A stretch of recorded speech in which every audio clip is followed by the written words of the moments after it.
Hello, listeners, and welcome back to Teaching with Magic. Thank you for sticking around and patiently waiting while I took the time over the last month to find my feet. It's been a very busy time, and it's taken up a lot of my energy. But believe me when I say that I haven't stopped thinking about the podcast and finding ways to bring the magic of reading to all of you. I also want to extend a big thank you to Dr. Joe Torres, who graciously shared his ideas for a guest post series on the Teaching with Magic website. If you haven't seen the guest post, it's a wonderful series on modern Arthuriana and examples of anachronistic teaching in T.H. White's The Once and Future King and Mark Twain's A Connecticut Yankee in King Arthur's Court. You can find his posts on teachingwithmagic.blog, and you're welcome to share your thoughts by posting comments or emailing us at contact@teachingwithmagic.blog. I would also like to extend a big thank you to our first Patreon subscriber, Stephen May. Stephen, thank you so much for your contribution to the Teaching with Magic project. Before we begin this episode, I have an announcement that I would like to make. If you've been keeping up on our social media posts, you'll have noticed that I put out a call to subscribers to contribute to Jordan Rennell's Kickstarter for his next big soundscape project. You may recall that Jordan was a guest on episode 6, The Magic of Soundscape, and the two of us talked about interpreting text through audio media. We also proposed the idea of hosting a class on creating soundscapes. Well, I'm happy to say that thanks to the contributions and generosity of fans all over the world, Jordan's dreams of creating a soundscape for Tolkien's The Hobbit and The Silmarillion are coming true. One of the prizes for these fundraising efforts included an add-on called Teaching with Magic, the Soundscape, where Jordan and I are teaming up to teach a workshop masterclass. In this class, you can learn how to create your own soundscape or how to use soundscapes as a potential project with your students. And we will be using C.S. Lewis's The Lion, the Witch, and the Wardrobe as our master text for the course. If you'd like to learn the ins and outs of creating a soundscape, just reach out to us at contact@teachingwithmagic.blog with the subject line Soundscape, and we will get you all set up. Now, to the topic at hand.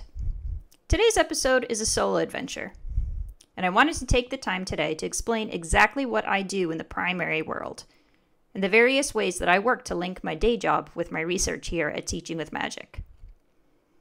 In the first episode of this podcast, I shared my adventure in the teaching world and my discovery of the science of reading.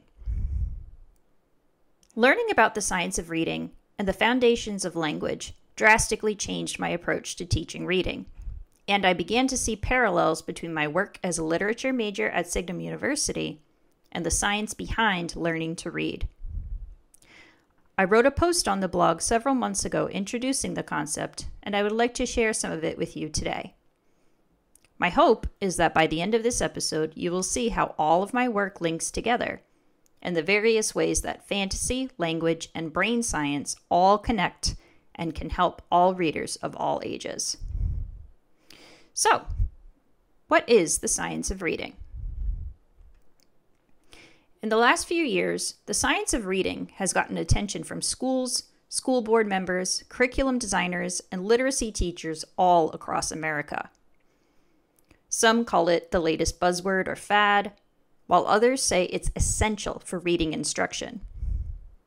For the last 20 years, it has been the subject of critical studies and research, and it has also been heavily criticized by those in favor of other reading movements, such as the whole language approach and reading recovery. But what is the science of reading, and why is it such a hot topic among teachers? The science of reading is an interdisciplinary study of scientifically based research on how we read. It has elements of cognitive neuroscience, psychology, education, and linguistics. This definition is from the Reading League.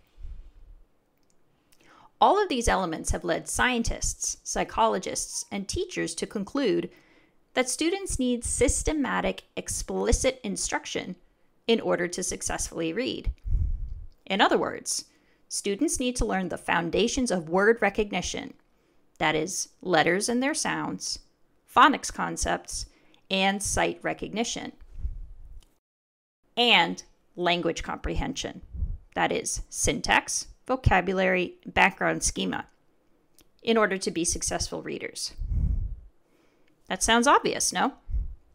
But unfortunately, the last 20 years of reading instruction in America have not included explicit instruction in these concepts.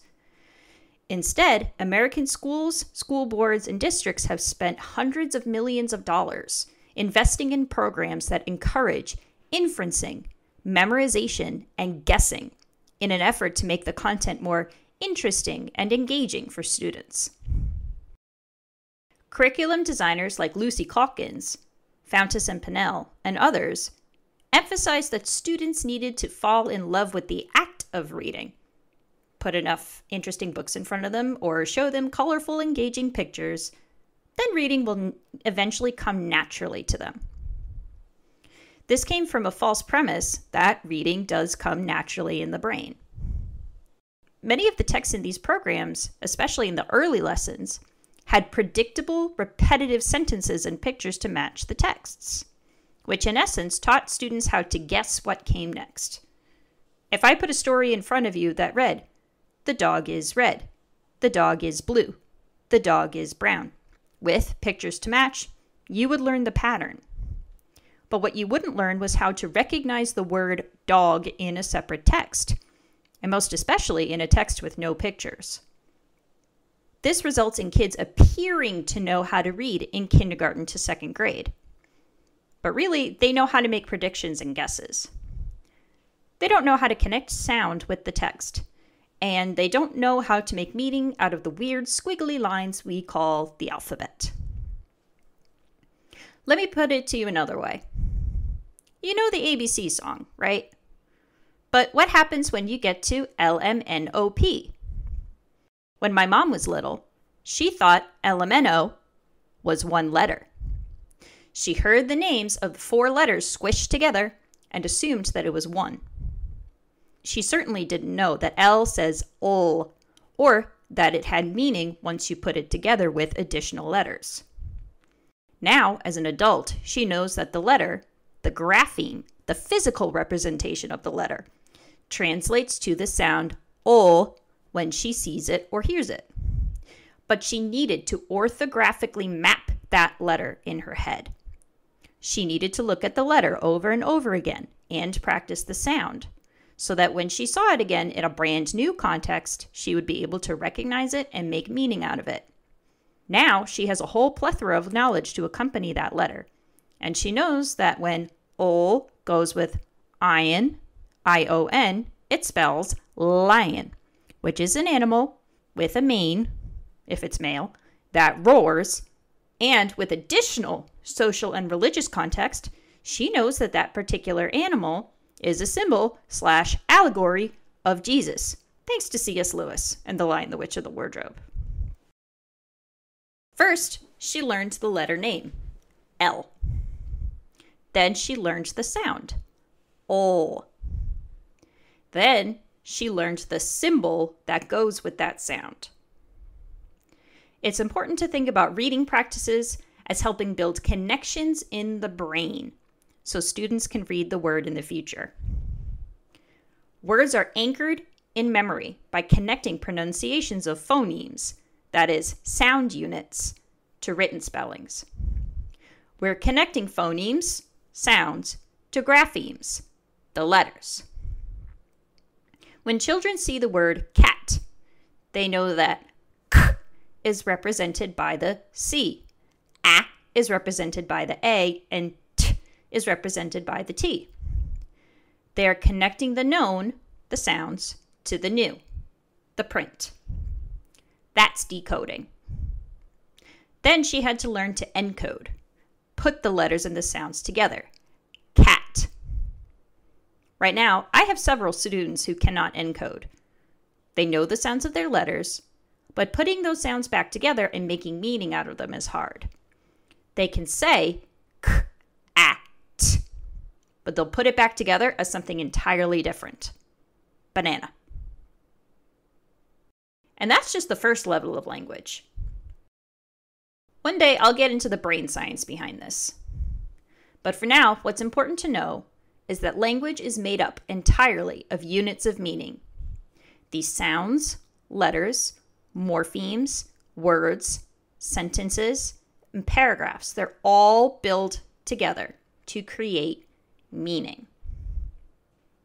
There are two visual models that can help aid in understanding how the brain learns to read. I'll describe them as best as I can, but you can also Google them or take a peek in my Science of Reading blog post. Here's the simple version, aptly titled The Simple View of Reading. It's a perfect distillation of how reading works, presented as a mathematical equation, and it's been around since about 1986. In order to read, truly read, you must be able to decode letters and sounds, and you must be able to understand the context behind what you're reading. Decoding multiplied by language comprehension equals reading. In order to build strength in decoding, also known as word recognition, we teach phonics and phonemic awareness. That's when I work on sounds, letter combinations, digraphs and blends, rhymes, and etc. with my students. I often do this through drills such as A, apple, A, B, ball, B. Other times it's CH says ch, or PH says f. I'm building those connections between the sounds, what they hear, and the letters, what they see. Now, we build strength in language comprehension, the other half of the equation, by teaching vocabulary, syntax, and text structure. Why does this matter? Because the whole language movement, and thus the last 20 years of reading instruction, was only focusing on the language comprehension side. But if students can't or don't understand the letters, their sounds, and how to put them together, they're not going to comprehend what they are reading. Conversely, if students have no problem decoding words but can't summarize, interpret, or make meaning out of what they read, then they're not really reading. Another model of reading is known as Scarborough's reading rope, developed by Dr. Hollis Scarborough in the 90s and provided as a helpful visual for teachers and parents. In this model, there are two ropes that slowly curl around each other. Each of the two ropes is woven together with several strands. One rope, woven together with 3 strands, represents word recognition. Each strand says phonological awareness, sight recognition, and decoding. That's the decoding rope. The other rope, language comprehension, has 5 strands: background knowledge, vocabulary, language structure, verbal reasoning, and literacy knowledge. Over time, the strands of the individual ropes and the 2 ropes together weave together more tightly. This represents the progression of learning, practicing, and making these concepts automatic over time. As an adult, I don't need to sound out CAT in order to make meaning out of a handbook for rearing orphaned kittens. But students need explicit, systematic processes over time in order to make decoding automatic, and they need strategic methods to help them make meaning and comprehend their texts. What do they need in order to learn to make meaning out of a fiction versus a nonfiction text? Who is the text about? And what specific vocabulary will help them understand exactly what this text is about? As Scarborough said, the rope allows us to talk about a concrete thing, a rope made of strands, as a metaphor for what research has shown to be important for becoming a good reader. If any of the strands get frayed, it can hold back the development of other strands, and by extension, can eventually weaken the entire rope. Teaching students to love books is great. Don't get me wrong. But explicit instruction needs to come first. We are seeing the results of programs like Reading Recovery and the Whole Language Movement are proving problematic for all readers, including those with learning disabilities. These programs forgot about decoding and focused wholly on language comprehension. But as any mathematician will tell you, 1 times 0 is still 0. Without decoding, we can't achieve comprehension. Many students, myself included, learned phonics and phonemic awareness without problems. My mom gave me reading lessons at night in addition to my school teachers. Plus, I enjoyed reading, so it never felt like a chore. But because it came easily to me, I mistook it for coming to me naturally. I still needed to learn the code. I just happened to enjoy putting in the time and effort. Many students don't learn the code, or their brains make it harder to access the code.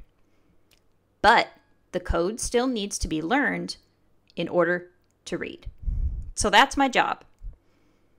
I teach the code to my students, and I teach them how to make meaning out of that code. I give them multiple access points to the code, and I remind them that their brains don't automatically know the code. Many of them believe that because they can't read, or they have trouble reading, that means they're dumb. But what they don't realize is that our brains are not naturally wired for reading. They're only naturally wired for speaking and listening. They need to learn how to make meaning out of those squiggly lines through active, explicit instruction. Their brains aren't going to do it for them until they teach their brains to do it. But wait, this is a fantasy account. What does the science of reading have to do with wizards and Gandalf and hobbits? Well, that's exactly it. J.R.R. Tolkien talks about language in these very units. That was his day job. When Tolkien created his various languages, including Sindarin and Quenya, he didn't just think of random syllables, random sounds, and smash them together in order to make a language. That's not a language. In order to do so, he needed to create sounds that made meaning together to make words that made meaning. And eventually, he created a writing system, that is, the Tengwar, and eventually Cirth, Angarthas, etc., in order to represent these sounds. This, of course, provides an entire history behind the Elvish races. If we were to take a look at Tolkien's Appendix F in The Lord of the Rings, he explains how all of these sounds, these units, are put together. Whether it's Numenorean languages, whether it's the Elvish languages, he describes them in these same terms. When he talks in his note on translation in Appendix F, he talks about the history of the peoples and the linguistic setting in which we've translated the Red Book. Common speech as the language of the hobbits or their narratives eventually became modern English. This is a fictional representation of a similar process that happened in the real world. Once upon a time ago, we had Old English. Old English eventually became Middle English, which became Modern English. And Old English, as we know, as many of us know, was comprised of many different languages, or the roots of many different languages, including Germanic, Latin, Greek, and eventually French. So when I teach The Hobbit, I spend some time on some of Tolkien's philological work. I show them words in Sindarin that have the same roots. For example, Branduin and Celduin, Ered Mithrin and Ered Lurin, and their translations. Much like Tolkien would have in his philological work, we use the clues within these roots and their translations to work backward and determine what these roots might mean. Uin, for example, in Branduin, means river, and Ered in Ered Mithrin or Ered Luin means mountain. Myth means gray, so we can conclude that Ered Mithrin means the gray mountains. I also give my students a short activity for creating their own invented language with prompts to consider. What roots or root words exist in their language? How does your language indicate plurals? Is there an S or an ES at the ending? Do we repeat a sound more than once? And then finally, how does the writing system work in their language? Is it an alphabetic system like ours? Does each individual letter represent an individual sound? Or does the image represent an idea, just like in Korean Hangul or in Japanese kanji? Greek, Latin, and Old English roots work similarly in the English language. Reading specialists and science of reading experts practice with these roots all the time. It's part of teaching phonemic awareness and word recognition. I know if I see the Greek root, bio, it's going to have something to do with the study of life, like biology. So understanding and noticing these patterns within word roots, plurals, prefixes, and suffixes are critical for students to successfully decode words, but they need explicit instruction in order to get there. It's my working theory that we teachers can use invented languages to teach students about patterns in English morphology. This is just the beginning of my research into connecting the science of reading to fantasy literature. I do have several posts on my website about linguistics and word patterns. This was written back in December of 2020, a guest post series called Planting Linguistic Seeds with Tolkien's The Hobbit. There's part 1, part 2, and part 3, all written by James Tauber of the Digital Tolkien Project. You can take a look at those by going to teachingwithmagic.blog and searching them up on the search engine. Well, folks, that's all the time I have for today. Next week, we're going to have a special guest, Dr. Andy Higgins, who also works in invented languages, and he was the co-editor of J.R.R. Tolkien's famous lecture, A Secret Vice, along with Professor Dimitri Fimi. I'll see you next time, and remember to keep making magic.